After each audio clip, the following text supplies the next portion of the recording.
हाय parents. Sensory system के ऊपर इतनी ढेर सारी वीडियोस बनाने के बाद जब मुझे लगता है कि मैंने पेरेंट्स को काफ़ी कुछ समझा दिया है, फिर अचानक से कोई एक ऐसा क्वेश्चन आता है जो मुझे भी सोचने पे मजबूर कर देता है। वेल, हो सकता है कि मैंने कई चीज़ें आप लोगों को शॉर्ट में समझाई और हो सकता है कि आप लोगों को शायद मैं ठीक से ना समझा पाया हूँ। ऐसा ही कमेंट सेक्शन में एक क्वेश्चन आया था, सर क्या ये पॉसिबल है कि बच्चा एक सेंसरी सिस्टम में बहुत ज़्यादा सेंसिटिव है और दूसरे सेंसरी सिस्टम में बहुत ज़्यादा सीकर है, और अगर ये हो है तो ऐसा होता क्यों है। खैर, ये चीज़ें मैंने हर सेंसरी सिस्टम में समझाई हैं, बट आज मैं इसको और थोड़ा सा डिटेल में समझाना चाहूँगा बिकॉज ये क्वेश्चन काफ़ी रेलिवेंट लगा मुझे। सो पेरेंट्स, जिसको ये क्वेश्चन समझ नहीं आया, मैं उनको पहले डिटेल में इस क्वेश्चन को समझाना चाहता हूँ कि वो जो पेरेंट्स जिसने ये कमेंट किया था वो कहना क्या चाहता था।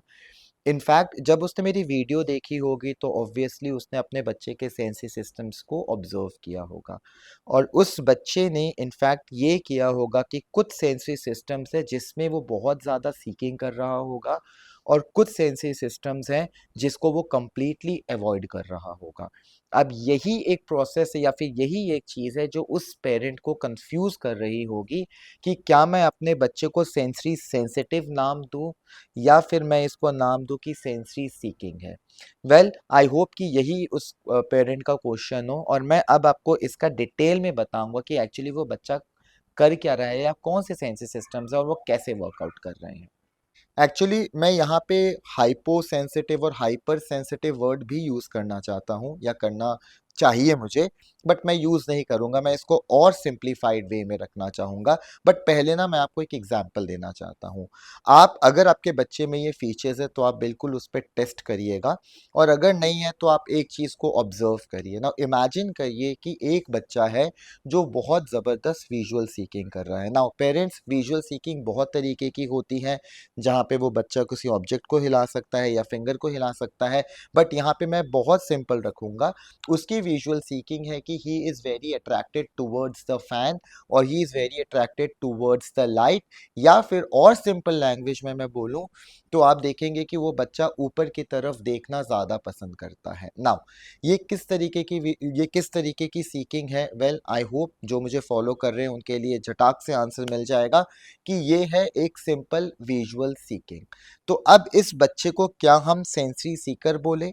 वेल, एक्चुअली सेंसरी सीकर कोई वर्ड है ही नहीं, हम इसको पर्टिकुलरली बोलेंगे विजुअल सीकर। एंड अब इसका नेगेटिव क्या हो। अब इमेजिन करिए जो इतने दिन से ऊपर देख रहा है उसमें प्रॉब्लम क्या आएगी। उसमें प्रॉब्लम आएगी बैलेंस की। जानते हैं क्यों? क्योंकि जब बैलेंस करना होगा तो मुझे अपने हेड को और विजन को नीचे की तरफ लाना पड़ेगा, उस एरिया में जहां पे मुझे बैलेंस करना है। अब क्योंकि मैं अपवर्ड गेज बहुत ज्यादा है मेरा, तो मैं नीचे की तरफ बैलेंस करते हुए नहीं देखूंगा।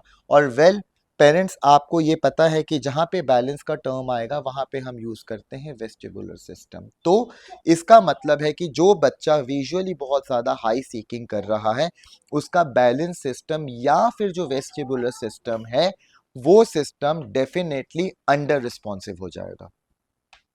तो एक जो सेंसरी सिस्टम है मेरा, अगर वो बहुत ज़्यादा सीक कर रहा है, ये गारंटीड है कि बाकी बचे हुए कुछ सेंसरी सिस्टम उस चीज़ के लिए अंडर रिस्पॉन्सिव हो जाएंगे।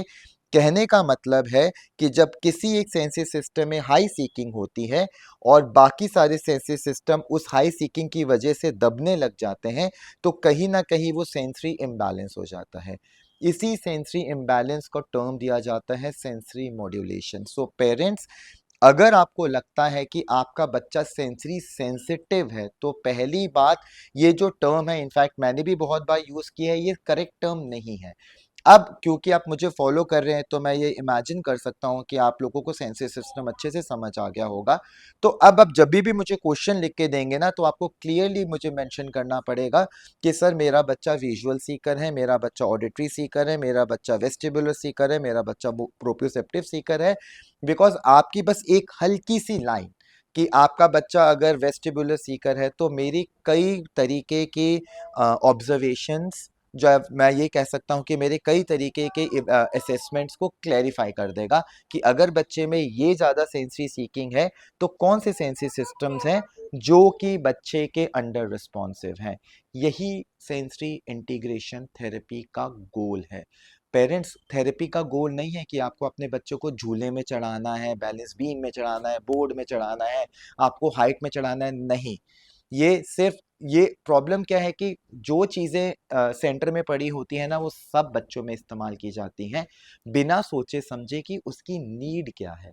सो पेरेंट्स, अगेन मैं आप लोगों को बताना चाहूँगा कि आप अपने बच्चे को ध्यान से देखिए, और ये बहुत कॉमन है। इस क्वेश्चन का जो आया था उसका आंसर ये है, मैम ये बिल्कुल होगा। एक अंडर रिस्पॉन्सिव है तो एक ओवर रिस्पॉन्सिव रहेगा, एक ओवर रिस्पॉन्सिव है तो बाकी अंडर रिस्पॉन्सिव रहेंगे।